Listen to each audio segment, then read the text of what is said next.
Ivan Eland is the director of the Center on Peace and Liberty at the Independent Institute and the author of Partitioning for Peace, an exit strategy for Iraq. He joins us now. Thanks so much for your time. We appreciate it. Thank you. Iraqi forces have launched an offensive in the north of the country. So how crucial is it for the government to regain territory from ISIS?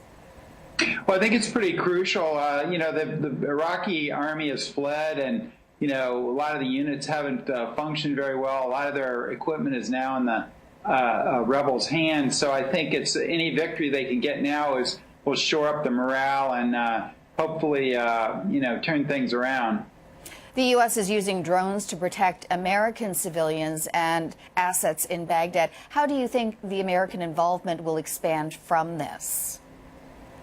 Well, unfortunately, I think the American involvement will get deeper and deeper. But because I think, the United States hasn't been too lucky in intervening in Afghanistan, Iraq, or Libya in recent times. So getting re-involved in Iraq seems to be a lost cause to me. I think that the country will be effectively partitioned, which is what I said was eventually going to happen, either peacefully or, unfortunately, now we see it at war. And that's what my book written in 2009 was all about. And so, unfortunately, I was right about that. And I don't think the Iraqi military is probably strong enough to take back all the territory of ISIS. You have the Kurds up in the northeast with their own, who've used the chaos to expand their own territory. And then you have the Shia militias in the south, which I think will fight the ISIS if they ever get down there. And so I think you will have a partition of Iraq one way or the other.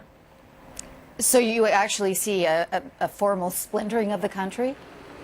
Well, I think, what they probably ought to do is, ideal would be, you could still call it Iraq, but you have autonomous areas. The Kurds already have theirs, and they've had peace and tranquility when they ruled themselves. So if each group had its autonomy, there wouldn't be you'd have a weak central government, so they wouldn't fight over it, because the history of Iraq has been one group using the central government to oppress the others.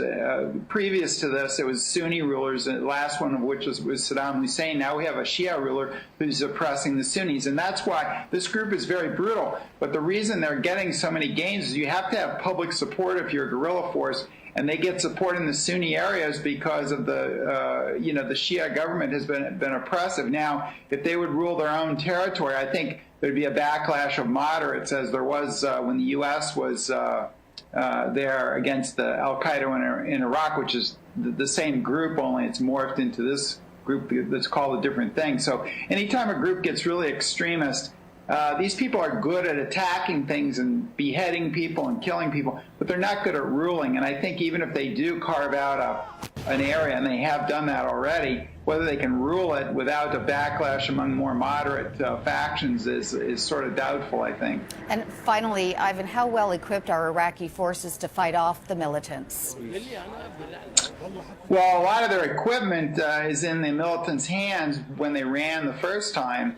They've still got, of course, as you pointed out, tanks and helicopters. So they've still got equipment. If they can, the real key is, will they fight, and will they use their training? There's a lot of corruption in the Iraqi military, and I think the ISIS group has paid some of the commanders to run away, and that's how it happened. This group is very sophisticated in its technique. It did the same thing in Syria. It took key oil facilities and then let the other groups, opposition groups, take the brunt of the fighting. So it became stronger because it stayed out of the fight. And I think to some extent they're doing that here. But of course there is fighting, but I also think there's been some bribery. So the corruption in the Iraqi army is the big question. And I think this group is probably too weak to take Baghdad. It may take some parts of Baghdad, but I think also these Shia militias, who are very formidable against the U.S. occupation, they're coming up from the south, and I think they would give this group a fight, much like Syria, where Hezbollah